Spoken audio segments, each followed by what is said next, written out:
Okay, so I think that we'll go ahead and get started. So thank you everybody for joining us today. My name is Ashley Atkins and I'm the Executive Director of the National Science Foundation's West Big Data Innovation Hub. And I'm also a member of the TGR Transboundary Groundwater Resilience team. And I'm pleased to welcome you here today. So we're gonna repost the link to the agenda. Oh, okay, it looks like it just got reposted. Thanks, Jeanette. So I just want to note that we're going to be recording the presentations for today's webinar, but we'll go ahead and stop the recording before the community feedback and participation session so that everybody can talk openly. And we'll make an announcement reminder about that again when the time comes for anybody that joins later. So for today's program, we're going to go ahead and begin with two introductory presentations, which are going to be followed by Q&A. I'm going to be monitoring the chat, so you can feel free to put your questions there at any point during the next two presentations. And you're also going to be able to unmute yourself and ask questions live if you prefer that during the Q&A that's going to begin after those presentations.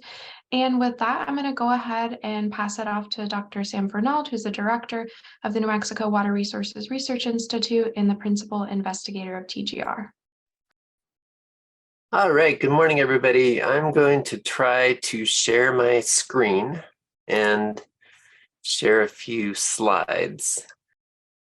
First question, can you see my slides? Yes, we can.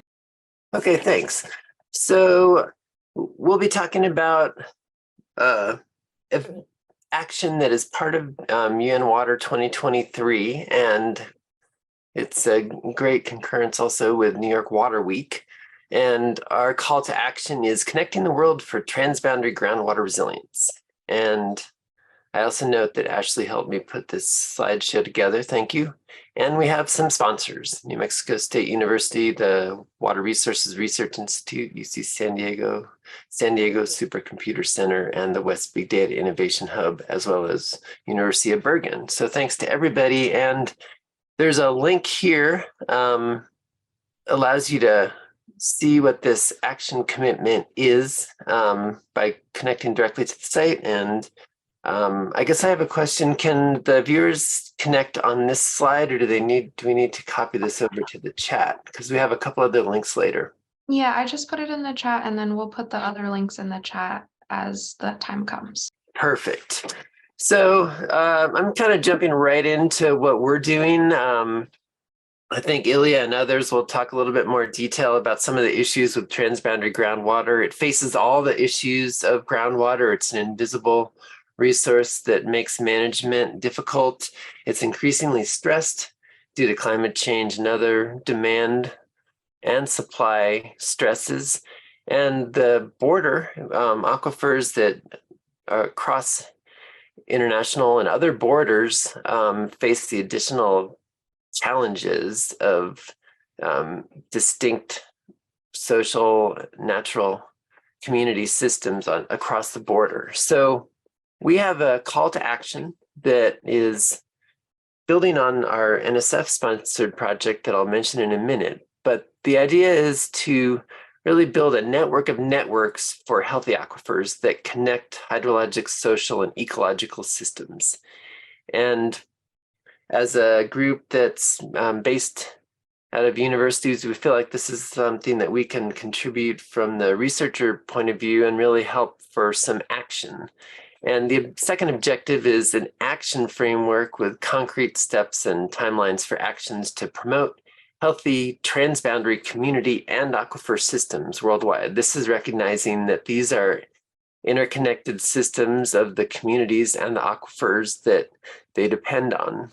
This is human communities, ecological communities, economics, and of course the hydrology. So our project, this is actually a description. This is from the UN Water Call to Action. This project seeks to expand and connect international and multidisciplinary networks interested in healthy groundwater systems to include multiple disciplines: social, economic, educational, political, etc., across multiple scales. This is local communities to the transboundary, transnational skills, and connecting new geographies. So we're really trying, this is why we say connecting the world. We're really trying to make these connections for ultimately healthy aquifers and community systems. And here's just a screenshot from the action Sustainable Development Goal action item.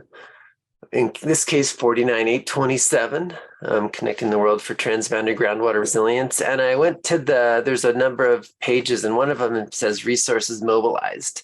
So I just showed that the financing for this is actually National Science Foundation, AccelNet Design Network of Networks to Catalyze Transboundary Groundwater by NSF. And this is our NSF project logo over here, connecting water, social data, and system science. So this is kind of where we've been over the last year and a half. And this counts as an in-kind contribution because we're actually funded through the New Mexico Water Resources Research Institute and New Mexico State University and partners to work on this. And we'll hear from our local partners with the US-Mexico situation, which is particularly near and dear to our situation. So just a little bit of attribution down here for the National Science Foundation Award and our co-PIs, in addition to me and Ashley, Ilya Zeltseflovsky, and Christine Kirkpatrick. So where have we been at this idea of connecting these disciplines? And we realized that where we're going is really connecting the disciplines and the communities. So this key point is that if you look at we're connecting hydrology, data science, system science, but also some of these governance and legal tools, behavioral science, water quality. But in addition to this convergence of research, we're connecting with communities. So we feel like this is something we can really contribute, and it also gives a chance for really sites and disciplines to join with this network. And we'll hear from Ilya, exciting new network analysis that he's brought to this project to help us find out how to better build that network. And here's my last slide for moving forward. Our expected impact is to develop this critical innovative science and the international collaborations with affected communities and the decision makers. This is what we anticipate as an outcome of this action item. And I think this is where Ashley or someone will put the links in the chat. Is that right, CT? I can still see you. Jeanette just put them in. Perfect.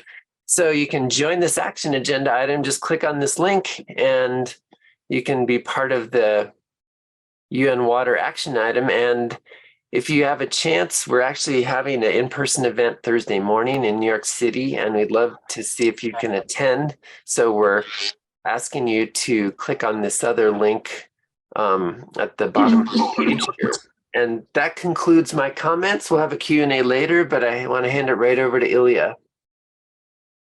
Okay, I will share my screen, and hopefully you will let me know if you see the slides. And I'm going to show you a few applications that we developed as part of network analysis for groundwater resilience. So my name is Ilya Zaslavsky. I'm part of this project, and part of this project mostly working on the technical parts. And as Sam mentioned, we're trying to build a network of organizations and researchers who are interested in transboundary groundwater research. So how would you build this network? Our initial plan was, of course, we organize workshops, webinars, events like this one. We create an online modeling course that you may hear about later, support students, but also we wanted to set up a system where everybody could find partners with matching interests and figure out who is working on what, and see if we can support building such partnerships that of researchers and research groups who work on transboundary groundwater.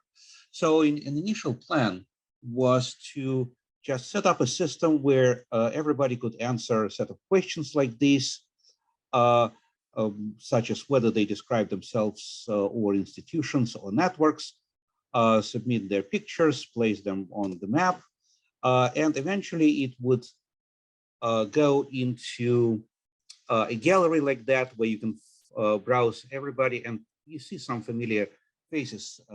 These are the faces that you see on among the participants now.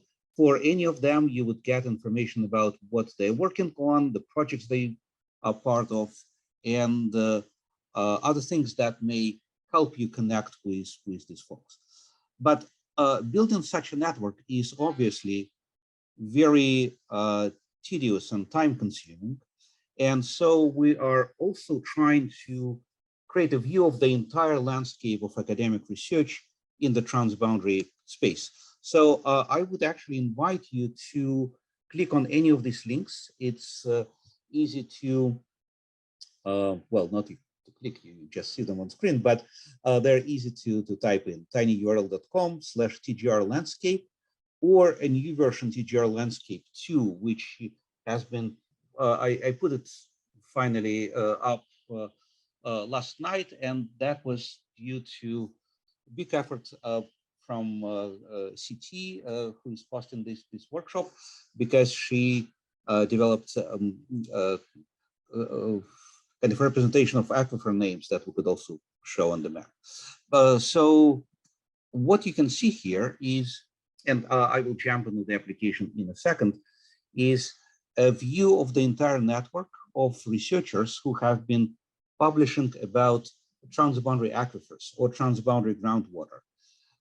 And you can view them in many different ways. So let's take a look. Yes, first of all, you see everybody's photos. You can look at anyone and what kind of topics the person has been working on, and also see all the publications of that researcher, including their abstracts, and you can also navigate to the publications.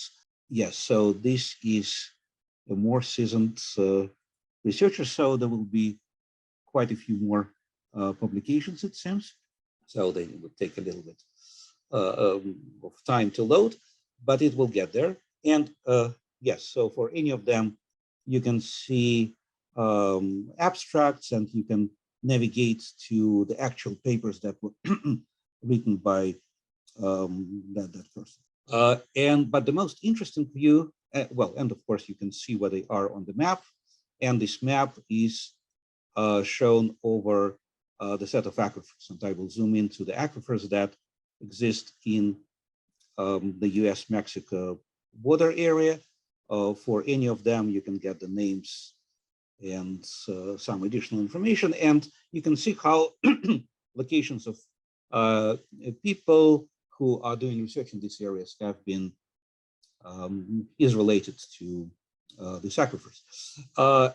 The most interesting part is the actual network, where you can see how clusters of research on transboundary aquifers have formed over years, and you can see how it evolved when additional researchers joined the clusters, when the clusters started to join together. You can also see how different players in the network, what are the characteristics of how central they are to this network, the level of clustering around them, and other characteristics which are normally used in network analysis.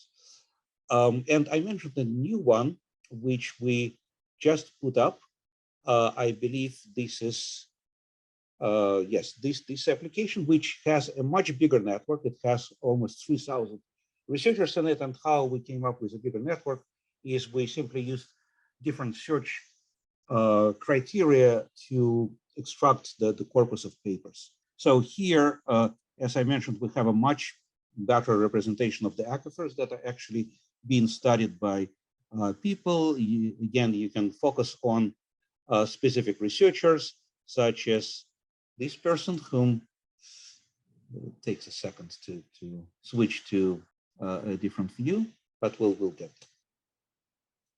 Well, it takes a little bit more than a second, so I'll move on to to the next slide in the meantime. So I hope you have fun playing with that, and you will be in summary, what you can do, you can see all sorts of characteristics of the network and try to determine who the main players are, who are the people who have connected different research clusters, what are the emerging topics, and a few other interesting parameters. Most importantly, you can view the entire network and see what's going on in transboundary groundwater research. This information is based on a new open system for bibliographic information called OpenAlex. It just became available last year, and we've been working with that system for several months now. We actually have a copy of all the metadata that system is using at SDSC so that we can process these queries fairly quickly. So how you can use it, you can view the entire international academic landscape of researchers who work with groundwater.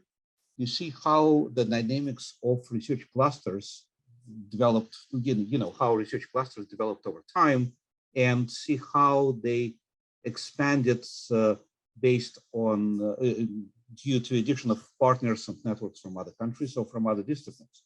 You can find where are the areas of growth and which areas, which clusters are emerging, what are the hot topics, look at the emergence and centrality of different network members. And another interesting part, and this is critical for any NSF-funded project that is trying to build a network, is how you evaluate your impact. Have you worked with the right people who are in the role of connecting different research clusters? Have your efforts resulted in increased level of cohesion and less fragmentation in the network? This is all something that we can assess now numerically from through the network analysis. What you can do now, we actually now have, well, first of all, we can help you build systems like that for various branches of transboundary groundwater research or other topics that would allow you to put a form that your community members will answer, and the results will immediately go into a system like that. Or we can, I shouldn't say and we can help you set up a network view based on any combination of research terms that you are expecting your community members to define by. So we now have an authoring application where you can enter search terms, extract the corpus of papers, and build such a network view in a matter of minutes. And also use our system to explore this research landscape, which appears to be quite fragmented at the time, but there are certainly tendencies to make it more, for it to grow more cohesive, and transboundary groundwater research in different countries connect closer together. And this is what our project is mostly about, how to make this connection happen, how to see what's going on, and help our partners connect with each other. I believe I'm out of time as well, so I'll stop here and we'll be happy to take any questions. This is certainly a new way to look at research, transboundary groundwater data through researchers who actually do that. Yeah, thank you so much for the wonderful presentation, Ilya. I don't see any questions in the chat, but does anybody have a question for either Ilya or Sam? You can go ahead and unmute yourself and ask it live. Yeah, it looks like we have a question about getting access to the presentation. So we're going to post the recording of all of the presentations on the website after the event. And then on the website, we'll also include PDFs of each of the presentations. Can I ask a question from Ilya? So Ilya, I think you mentioned that the network is connected to open scientific repositories, right? It's kind of like captures anything new that is published in this area and then will be added to the network, is that? Yes, that's correct. I'm sharing my screen again. The source is a system called openalex.org. And this is this is a system that inherits from Microsoft Academic Graph, and it also indexes a bunch of additional sources. It was highlighted in Nature and in other publications. It is a fairly new development, and it has about 400 million publications of all different types, including technical reports on various aquifers and groundwater research that may not necessarily show up in journals. So this is important to us to be able to grab all of that information and present it in a digestible and easy to access manner. Yes, so it is updated every month, and we have now a system in place where we can update it regularly. So what we're currently looking at is data from January of this year. That was the last update that we have downloaded. I should say it's very big. It's took about 12 terabytes to load and massage this data, but now we can index it in a much better manner so that we can respond to requests to create a corpus of papers much faster. That's information about it. Mm-hmm. Thank you. But and then if we want to do some search, for instance, about keywords, so those I see that we have a specific tab which is called domain keywords. So where do you get those keywords from? Are they directly linked to, for instance, keywords that are mentioned in a paper, journal article, or and do they get also updated? That's a very good question. So we have that's a form that you would fill out when you want to extract the corpus of papers, and we allow you to enter any number of keywords that would reflect your domain. Yes, the domain keywords. And in this case, these were the keywords I entered: sustainable recharge, policy, monitoring. There are about 4 dozen keywords like that. So the system will search for any of these terms in titles or abstracts of the publications and tag publications with these terms. So if I'm looking at anything that deals with modeling, and any work that has been done with modeling in, let's say, the US, and all the connections between US folks and their partners in other countries, that's what I get. I can also see that view as a kind of set of icons like that. Each icon represents a specific author. And for any of these authors, there is information about papers and information about the main keywords that they are tagged with. So if you are searching for the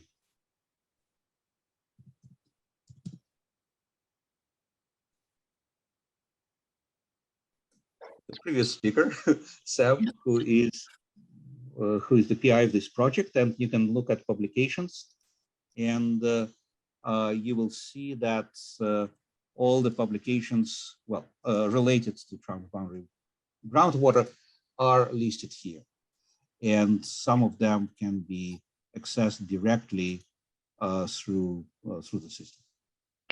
Thank you, Ilya. Hello, everybody. My name is Christine Tang, and I will be the moderator of the next section. And the next 2 sections are presentations on the Mesilla Basin, Conejos, Medanos aquifer, and then we'll have 3 presentations on general methods and approaches that can apply to any aquifer system, and then we will have Q&A at the end. So I would like to please hand this over to Anna, and please remember to state your name and affiliation. I was mute. Thank you, Christine, for the introduction. So I'm Ana Garcia, and I'm a and I'm a PhD candidate in the New Mexico Water State, in the New Mexico State University. And I'm going, thank you all. So good morning. I'm going to talk about the stringing ties and sharing data for transboundary collaboration in the Mesilla Conejos Médanos aquifer. Okay, I'm going to pass this. So, okay, I would like to start that saying that how if you don't know how many people around the world use the groundwater from a transboundary aquifer. So approximately the 50% of the world's population drinks groundwater daily, and we have in New Mexico, we are an example of that. So 40% of the world's available water is transboundary. In 2015, the International Groundwater Resources Assessment Center identified 366 transboundary aquifers, and they update this at 2021, and they identify 486 transboundary aquifers. So in this map, we could see the Mesilla Conejos Médanos, which Mesilla is called in the US, and Conejos Médanos is the south part of the aquifer, but it's called as Conejos Médanos in the Mexican side. So the availability of the water in this region of the New Mexico, Texas, and Chihuahua, Juarez is limited to the two transboundary aquifers, which is one of these is Mesilla and the other is Hueco Bolson. So we will focus on the Conejos Médanos aquifer. And in New Mexico, we depend on Mesilla aquifer to provide water to agriculture, to the municipality and the industry. And on the Mexican side, the Conejos Médanos aquifer have been pumped since 2010 as an alternative and supplemental source, mainly to supply the water to the Juarez community and industry. But bases are critical for us because although in the New Mexico we have some recharge in the Rio Grande and the some recharge in the Rio Grande and the agriculture, but in the Mexican side we don't, and we will be able to prove that we don't have any recharge because we use the isotopes to identify recharge in this aquifer. So we conduct a study in this region in the sort of part of the aquifer of the in Juarez City, Chihuahua, using isotopes to measure the water age. I had access by the municipal water and sanitation board of Juarez to the wells, and I took the samples and I took it to carry out to IMTA, that is the Mexican Institute of Water Technology, where I had the opportunity to analyze the samples in the isotopic hydrologic laboratory. And we made this collaborative work between the municipality water and sanitation board of Juarez, also the University of Juarez and New Mexico State University, and the Water Research Institute of New Mexico. As a part of the results, we don't find any tritium content. So in the samples that this mean, or which indicates that there is no recharge in the Mexican part of the aquifer. And according with the other authors and the other, because when we did this study, we compare our results to the US part, and according with the other authors and our results, the water, we conclude that the water present in both aquifers belong to the same system in the quaternary age. So basically this research, it was a collaborative work and brings us the results that we don't have any recharge in the south part of the Conejos Médanos aquifer. So, but as a part of the results of here, we need to stop thinking that the aquifers are mines. Because, for example, when the miners finish the resource in a place, they just move to another But for us, it's different. We can do the same. We can move our life to another place, and because this is our home and we need to protect our home. So we need to think in restorage the aquifer, not to have the past conditions. We need to restorage the aquifer to prevent a water crisis in the future. So this is one of some questions that get in my mind when we have results from the water research in some different fields. We can say like, okay, this is the research and this is the results, but how can these results, or how can this conclusion help us? And first is that, for example, that we need to understand what is happening now. Because, for example, based on the population that exists in 50 or 100 years ago, the water levels that were enough to the needs of the population. But over the years, with the increasing of population, also increase the water consumption, we have now a new reality, and we are not going to have the same conditions that we had in the past. So when we accept the new conditions of the aquifers, we could be able to address the problem from a new reality. We need to face the challenges and opportunities associated with the development, the management, and the groundwater governance. All of this will be with the main objective of reinforce a binational collaboration. Because when we are reinforcing the ties and collaborations, we could be a strong international community. And if the ties are so strong, then the collaborations between both countries will allow us to continue working for a future with water. And the UNESCO, the United Nations, published a report, and they include a section of transboundary aquifers, and they mention the cooperation, the benefits of the cooperation and benefits of transboundary aquifers. Also, they mention the challenge and the legal and institutional framework cooperation in the cooperation of the transboundary groundwater. So they say that instead of arrangement for transboundary cooperation can be achieved when neighboring countries will first they will trust first. They mentioned that we need to, basically is that we need to remove the barrier, but building trust, but first with the informal communication, and after that the formal arrangement for both countries. So, and as a part of the conclusions that they have, they mentioned that the strong institutional are key to progress in groundwater management, and we need to make more collaboration or collaborative work to make it strong the institutions. Also, they mentioned the groundwater governance and management are crucial, because we need to use the research, or we need to use the science to connect with the governance and the management.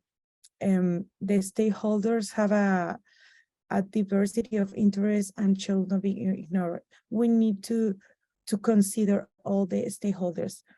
In addition, so to the need for collaboration between different water uses within the same country, there is a growing awareness of the transboundary nature of many resources in groundwater systems, and therefore the need for interjurisdictional cooperation. So they also have in one of the stakeholder consultation in one of the preparatory meetings of the United Nations Water Conference that it will be held this week on New York. They talk about the transboundary water resources. They mention a few remarks that I would like to share with all.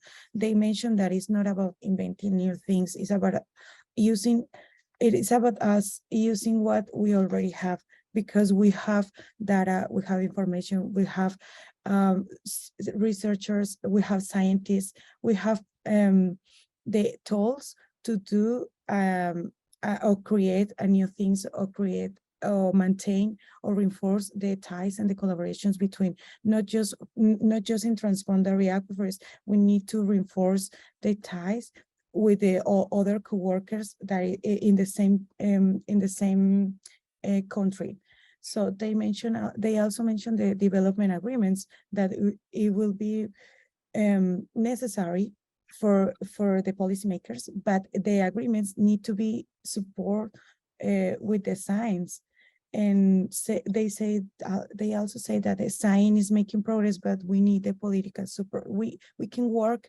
We need to work together. We need to work science and diplomacy or political, because both need support each other. And my favorite that they mention is that when a cooperative work exists, the risk decrease.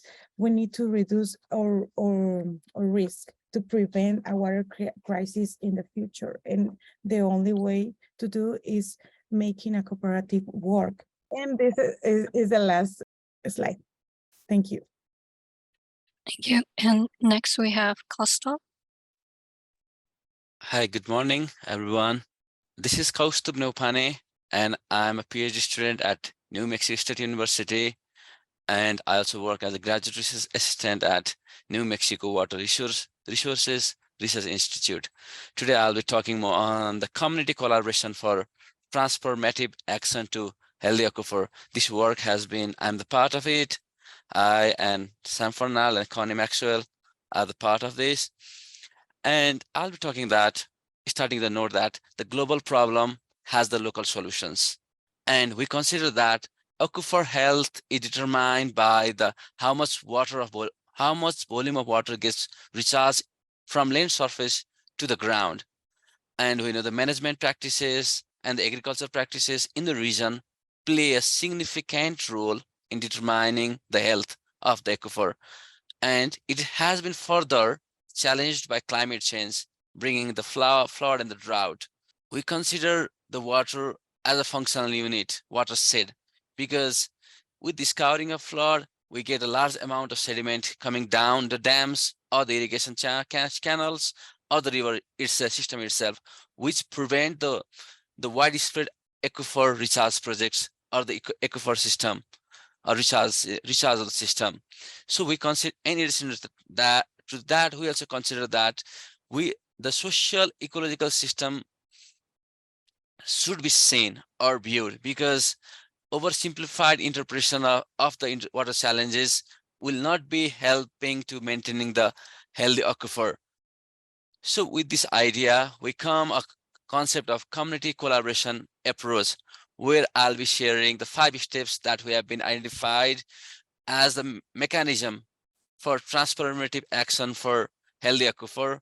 5 steps. I'll be going more deeper on my slide with these 5 steps. The first thing is to identify the vision for future resilience of the region. What are the values do we stakeholders have for the region? What are the issues and the strategies? For instance, addressing challenge of climate change need to be thought from the rethinking the system, how we deal with the flood and how we restore the Rio Grande, for in our case, with having intensive storms, having an aging infrastructure, and the issues would be like how we can manage the upper watershed, or how can we improve the resilient health condition. So as in strategies, we come with idea of expanding aquifer recharge network. And the second point in this step is how we build the partnership.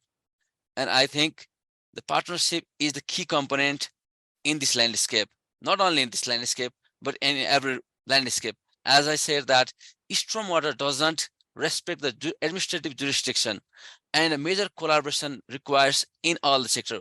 You can see in the map, you have a multiple government entities.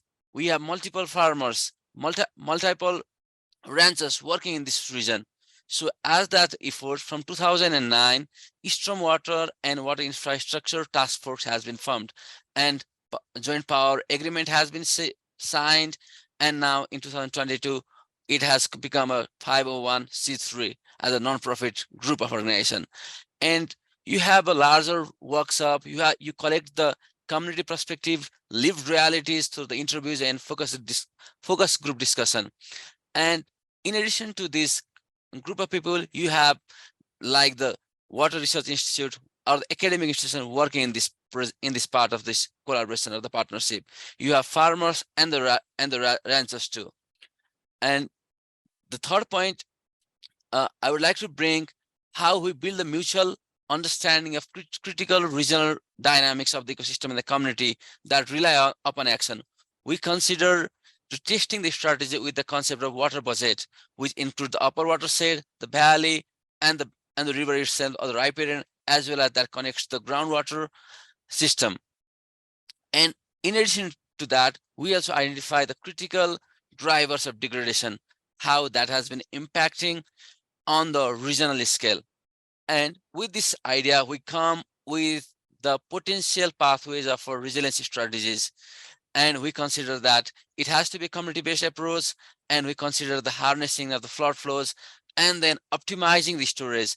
And optimizing the storage would allow us to have more groundwater recharge or the aquifer recharge, so that we'll be able to get a healthy aquifer in the system. We consider that not only with the theoretical concept, but piloting this project and involve the stakeholder and quantify the benefit that can be achieved with this approach. And as I said, this is an action research project. We want to test the system, how this works. And with the identified issues, strategies, we have been implementing this idea. For example, one can be, we'll be starting with the concept of water budget. We'll be looking at the upper watershed, where we have been doing the paired watershed test, and to reduce the scouring flood and having a more impact in the downstream, and where you will have a multiple practices like the contour stone lines, brush weirs, and other revegetation in the region itself. And with the watershed restoration, we'll be going to the valley, as we'll be reducing the sediment in the water that flows from the upstream. We'll be applying or harnessing the flood flows in the valleys, in the agricultural field, so that we can have more recharge in the region, particularly targeting to the fallow land or the horticulture, like the pecan fields in our case, so that we can have a more resource potential. And then finally, we thought the strategy that came as the optimizing the cropping pattern, how we can improve the crops or the varieties of crops that uses less water, and that will support both the economic perspectives from the farmer side, as well as how it impacts or how it will be able to help the community through the aquifer recharge system. This is the thing. This is the point I would like to bring. And finally, I said these research projects have been currently implemented, and where is it to test how it works and what are the benefits and how we can benefit more in the farmer. So the 5 steps will be going back after the implementation. We'll be going back again to determine the future of resilience and what are the challenges, what are the goals, and then we'll be going back to the system, how it works and how we need to change in the system itself. This is my final slide. Thank you. Thank you, Kostov. And next is Saeed. Thank you, Christina, and thank you, everybody, for attending this session. Let me share my slides. So this is Saeed Langerdi. Greetings from Bergen, Norway. Today, I will be talking about system science and modeling for transboundary groundwater resilience. So what's the problem? So transboundary groundwater resilience is a dynamically complex problem. Why? Because it has many interacting and moving components such as water, of course, climate, agriculture, economics, and politics. And these interacting components create very complex consequences for important things such as food production, water availability, community livelihood, security, and ecological health. But how can we solve these problems? I think it's very challenging to solve these problems with traditional disciplinary approaches because they have important limitations. First of all, they ignore feedback interactions between different components of the system. Second, they oversimplify through linearization, whereas we know that transboundary groundwater systems are nonlinear, meaning that agents and players in these systems respond to the inputs not proportionally to the input. So that's what we need to take into account. Third, these traditional disciplinary approaches ignore soft variables such as governance, political issues, and biases in perceptions, etc., etc. They largely ignore stakeholders, and we know that stakeholders are important. And if you really want to have lasting impacts on the system, you need to take them into account. They are not suitable for policy testing because players in these systems, complex systems, including human and natural subsystems, react to our policy and interventions in the system. They do not just continue disciplinary approaches assume. And finally, they ignore perception errors and decision biases, which are prevalent in the transboundary groundwater systems. These citations and references are listed at the end of this presentation. So, and I will share the slides with you later, so don't worry. So, okay, if traditional approaches don't work, what should we do? Should we discard them? I don't think so. Scott Page, who believes that for problems that are so complex, we need a many model approach.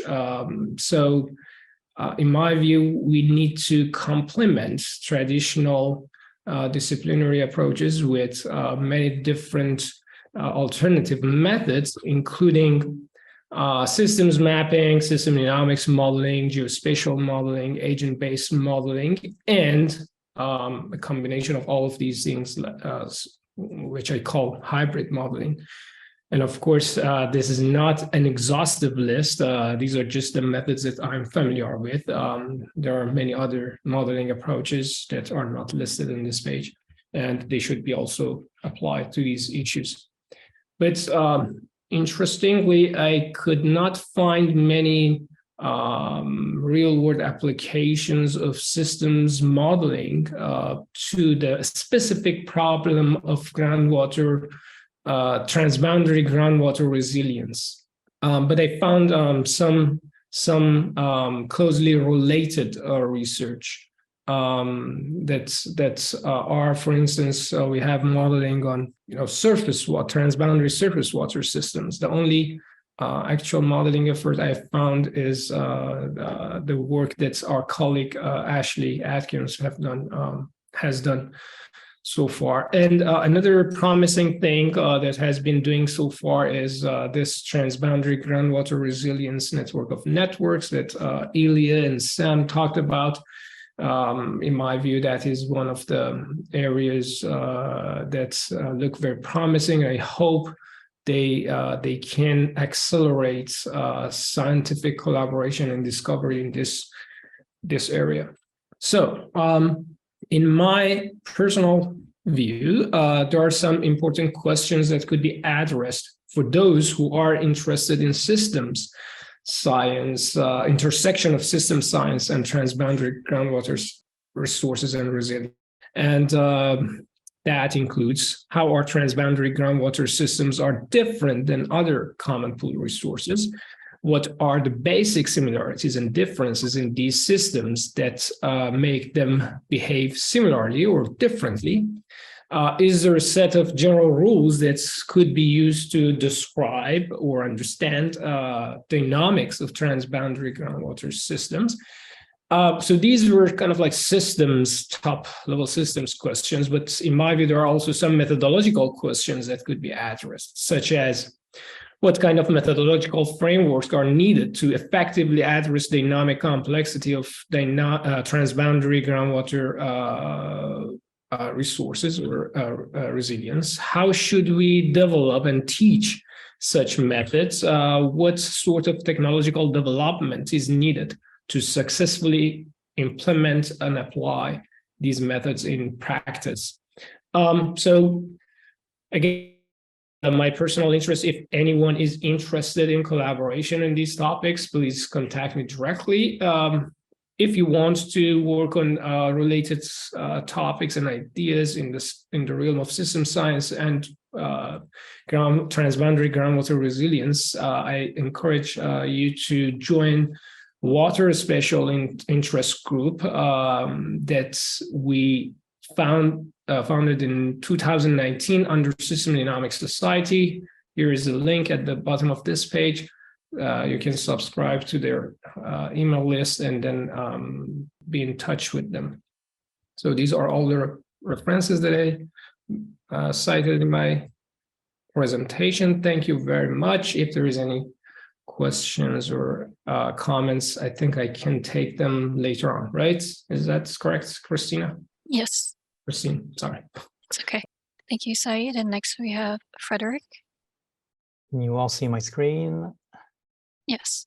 And you can hear me. All right, beautiful. So I'm going to talk to you about peace engineering and water geopolitics. So what is peace engineering? I'm affiliated with the Peace Innovation Lab at Stanford, which is now also the Peace Innovation Institute at The Hague. It is the research on how we can use technology to be good to each other, how we can design it to augment our ability to be positive and to have positive interactions. Peace technology is all mediating technology to augment positive engagements, to make sure we have mutual benefit, much like this session in how we're exchanging knowledge. We're part of the Peace Engineering Consortium, which is a unique platform to address these global challenges, and water is a key one. And to be short, it's the introduction of soft skills and social sciences in engineering education. Here are some of the schools that are affiliated. This is an initiative that started in 2018 that is now being taken up by IEEE, in addition to WEEF and IFES that are the governing bodies of engineering education. I'll share this with you, but it's an article that defines peace engineering-based solutions to our big challenges. Water security, water access, particularly across boundaries, is a key element.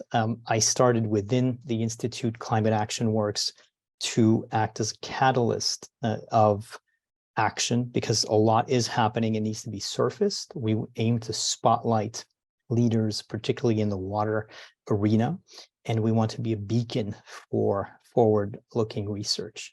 We only have 82 months left, give or take, until 2030. That's when we're supposed to have implemented the action agenda, the 17 SDGs. So in my mind, it's all hands on deck for action all the time, everywhere. And we're trying to work along all of the people cited, TGR being one of them. I want to thank him again for the opportunity to speak to you today.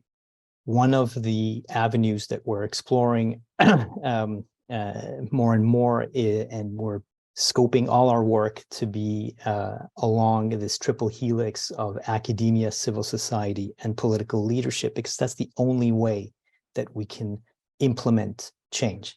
This morning, the IPCC latest report came out, and it's dire, but it also has a lot of, they don't call them recommendations, but a lot of facts cited in terms of solutions that need to be at hand. Tomorrow, I have put together an event to highlight cooperation and transboundary solutions, and I'll invite you to register for it if you have the time and interest. Now, what are the prospects for water geopolitics right now? Well, we're seeing a world where solutions are at hand, and we have 153, this is from the UN, countries that share rivers, lakes, and aquifers. We heard about the issues with the US and Mexico. Water is being lost much too much, so there's a lot of engineering that needs to happen to make sure we're not losing it. And the only way that we can share is to, again, work along this triple helix. Global demand is now going to outstrip supply by 40% by 2030. Again, it's a very short time frame.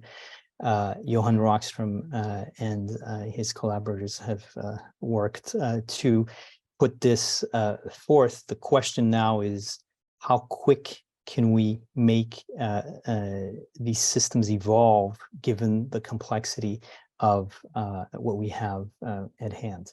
We have issues right now that have not been properly scoped. The Himalayas and their glaciers melting, it creates a potential water crisis for up to 1 billion humans. 600 million Indians right now are facing high to extreme water stress. These issues are not very well explained, and the solutions aren't necessarily clear to everybody. So we want to work to make them more prominent in the discourse and also look at the solutions. Water insecurity has been a key issue in Iran. It is not being talked about, but there is a failure across decades. And most of the issues that are percolating with 6 months now of riots have to do with water shortages and the inability of the Iranian government to properly explain itself and also come up with solutions. The Syrian crisis was built around water. It came as an issue of droughts that pushed people from the countryside to the cities. And now we've got, after 10 plus years of war, less water available to the population on the ground, up to 40% less. This is a dire issue. Again, doesn't get talked about. 46 million people in the US, in the global north, have water insecurity. This is a big number. And it's estimated that 18.4 billion are needed over the next 10 years, but it could be $1 trillion to replace and repair aging infrastructure. Again, issues that very rarely get talked about. You hear about Jackson, Mississippi, you hear about Flint, but it's actually a much more widespread issue, even in the US. Because we face droughts, we have issues with how our entire systems need to be rethought. The Netherlands is having to retool itself. Acidification of the Arctic is an issue that's been pointed at, but what are the downstream effects? They aren't so clear to everybody. And we had a twin issue last year, which is going to keep coming back, which is the ability for our economies to maintain key waterways. The Mississippi was near record low, and it could have gone into a situation where navigation would not be possible. The same was true of the Rhine River in Europe, and it's coming back. This is an article from last week that we're again at the most shallow level since 2017. This is a big, big problem. But there are solutions. We can build a movement if we're focused, if we work the system, if we're present in the real world versus just online, if we engage power brokers, and if we identify that incremental change is good.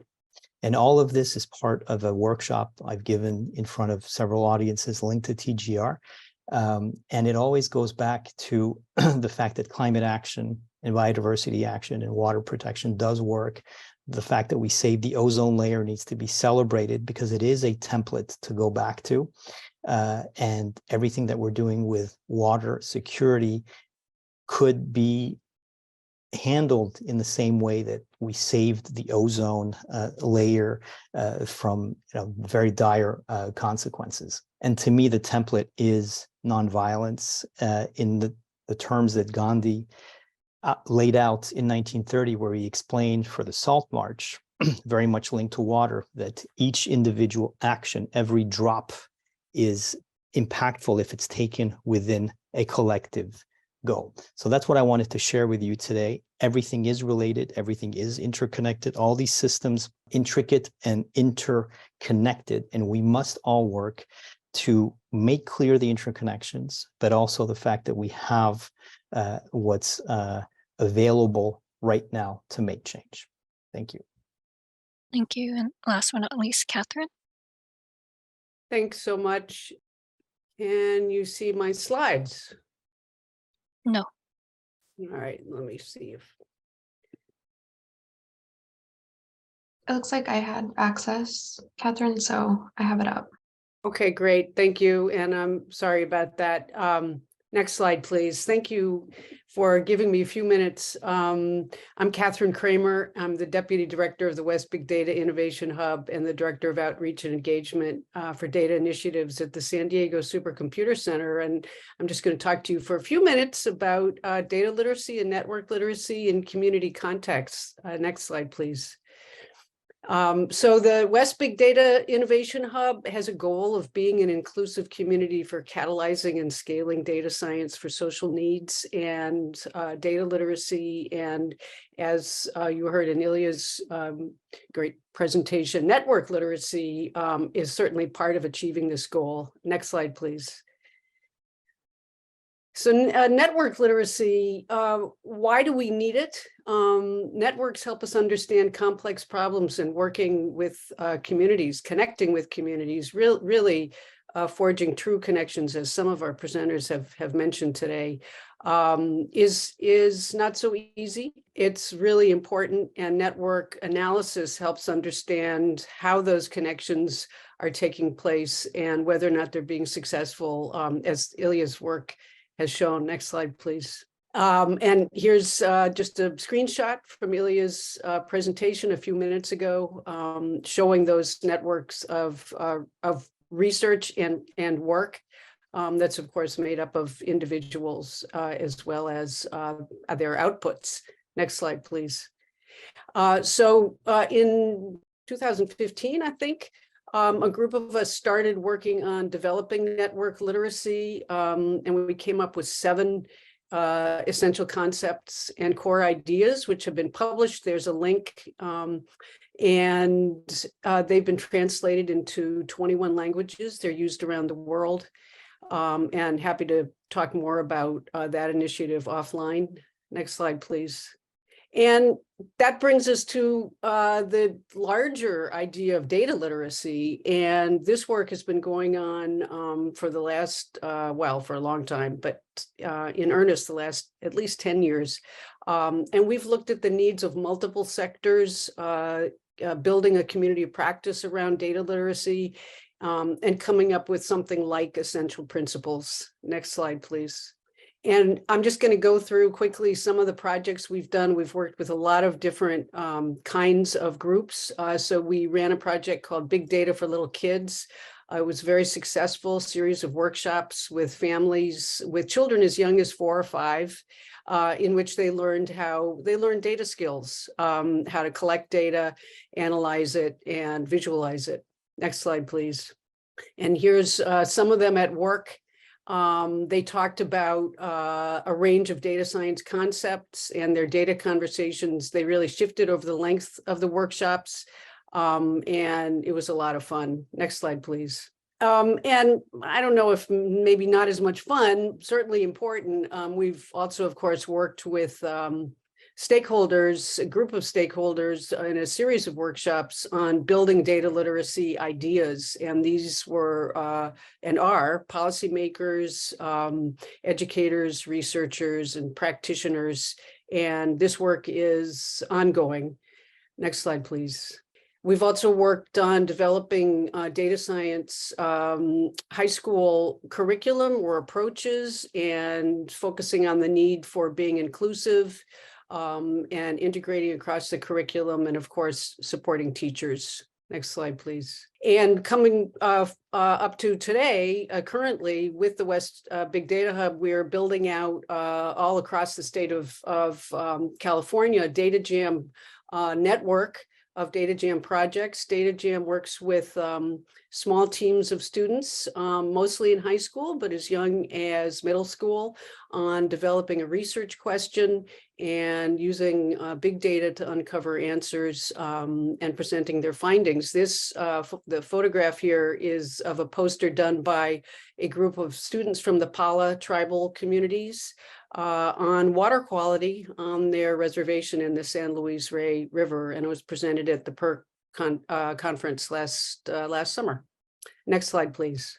We've also, of course, worked with communities of need on different scales, from working with a community-based organization in Corona, Queens on their data analytics challenges, as well as on the state level for the New York State Office of Alcoholism and Substance Abuse Services, helping them analyze survey data on a statewide level. Next slide, please. So what are we talking about, particularly in your work as you are working with communities? Marginalized communities are impacted, just as is everyone, by database technologies. Data often is collected about people in poor communities, but not so often are they given the chance to use that data to improve their own lives. And there's a lot of potential for collected data to be misused. Next slide, please. Such as assessing the need for incarceration before trial. I'm not suggesting any of you are doing this, but these are the kinds of misuses that can be done with community-based data. Directing police to over-policed communities, inaccurate facial recognition, and sharing data that creates risk, and generally speaking, really rendering community members invisible as their data are used without their permission. Next slide, please. And of course, tracking data, we all have our phones on all the time. It's always collecting our location data, and that data, of course, is scraped and sold. It's largely unregulated in the US. Next slide, please.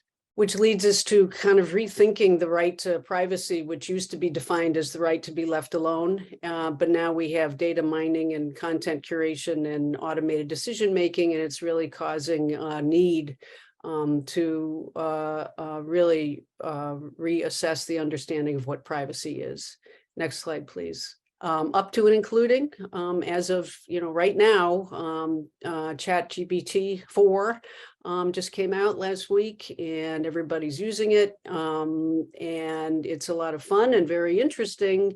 But it is also based on this quote is maybe 5 years old, but it's very apropos of what chatbots are doing and why they're so good at what they're doing, because they are always learning using our data. Next slide, please. So finally, how can we really challenge ourselves to do better? Learning new ways to access and use and sharing data for outreach and advocacy work, thinking critically about how data can be used to reinforce or confront structural inequities, being mindful of how our community data are used, finding and using the best use of local data resources, and using creative approaches to visualizing data. Next slide, please. And protecting the people who are represented by the numbers that you might be working with. Don't retain personal information, particularly that's tied to government services. Do publish data about government processes. prioritize the release of new data sets that would be helpful to your communities, increase the transparency around how data sets are defined and processed, and pay attention to the CARE principles, which stand for collective benefit, authority to control, responsibility, and ethics, that were originally developed by the Research Data Alliance for Indigenous data governance, but are certainly applicable to all of our work. Next slide, please. And thank you. And if anybody wants to be in touch, I'd love to hear from you. And thanks to NSF and the West Hub and San Diego Supercomputer Center and all of you for listening. Thank you. Thank you, Catherine. And I believe we have time for maybe just one question. And I saw in the chat that Anna already answered Will Turner's question about collaboration between Mexico and US researchers. So please feel free to unmute if you have questions for any of the presenters.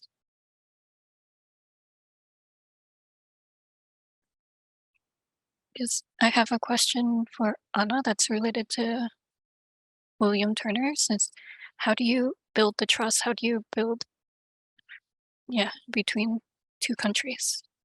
And I know that's a very heavy question. Thank you, Christine. So I think it's almost with all the relationships that we have, for example, with our friends, with coworkers. If we see around, if we talk, if we have some meetings or some work together, we could. I think this is the best way to make or build trust in all sectors. Thank you. And I guess we'll move on to the next part of our agenda, which is the call for community feedback and participation. And we will stop the recording at this time so we can speak freely.